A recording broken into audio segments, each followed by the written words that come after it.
Data centers are hitting Mississippi with hopes of high-paying jobs. Yeah, but as 16 WAPT's Ross Adams reports, critics are sounding the alarm, but what they see as the downside. From Vicksburg to Meridian, massive new buildings are going up all along the I-20 corridor. Data centers have become one of the fastest growing industries in the state of Mississippi, generating more than $50 billion in tech infrastructure investment and quickly creating thousands of new jobs. There are people that are working there that have good paying jobs. They can support their family. They can take a vacation when they need to or want to.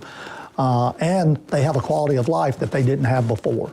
The state's biggest data center project, a $10 billion Amazon Web Services campus at the Madison County megasite.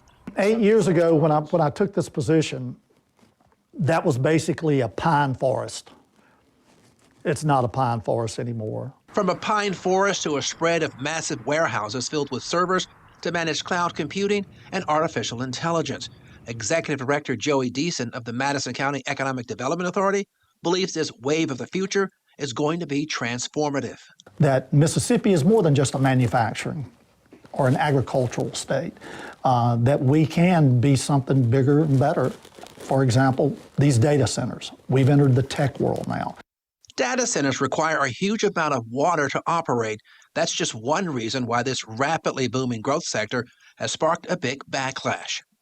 It's screaming lack of environmental justice. Dr. Erin Shirley Ori is a member of Environmental Advocates of Mississippi. What we're seeing in other states is that people are dealing with the fallout. They're dealing with their energy bills increasing significantly.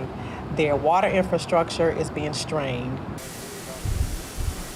Straining water infrastructure is a big concern for Brandon Mayor Butch Lee as he negotiates a deal with Connecticut-based Avaya Digital to build a $6 billion data center at the East Metropolitan Center Business and Industrial Park. The company proposed constructing as many as 15 buildings. We were agreeable to a phase one, which is 2 buildings and no more than that.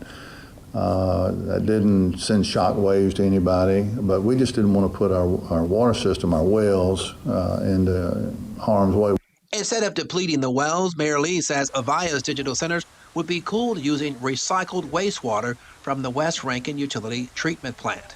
So we're going to take, our idea was to take that 10 million gallons a day that is currently clean water that's going back into the Pearl River and turn around and go right back up the same easement into Brandon and let them use that as cooling water. At some point, you know, years down the line, we won't have any additional wastewater to use, which means that the community, the residents, we will be forfeiting our water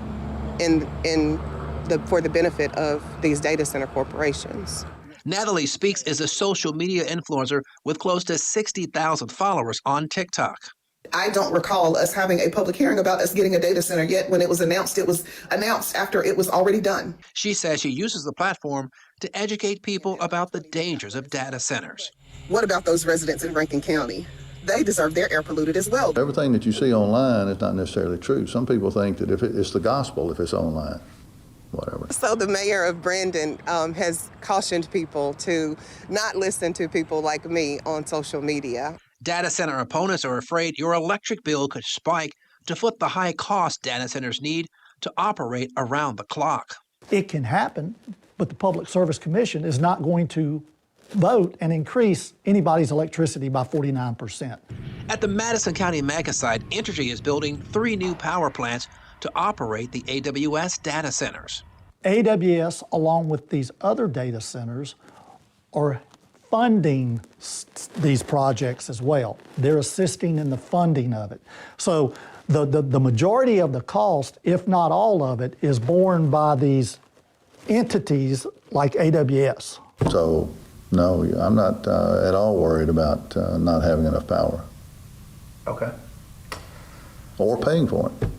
Critics aren't convinced. So any type of surge or what have you, or stress on the power grid, we could end up being responsible for some of that, the increase in that energy. Activists like Dr. Ori are calling for a moratorium on new data centers until there's a baseline environmental assessment. Which means that an assessment of our water quality and capacity, air quality, noise, soil right now as we speak before these data centers are up and running 24/7. Ross Adams, 16 WAPT News. Last night, the Jackson City Council voted to table the proposed temporary moratorium on new and expanding data centers. Council members say they still want stricter oversights for data center projects, but there are still concerns.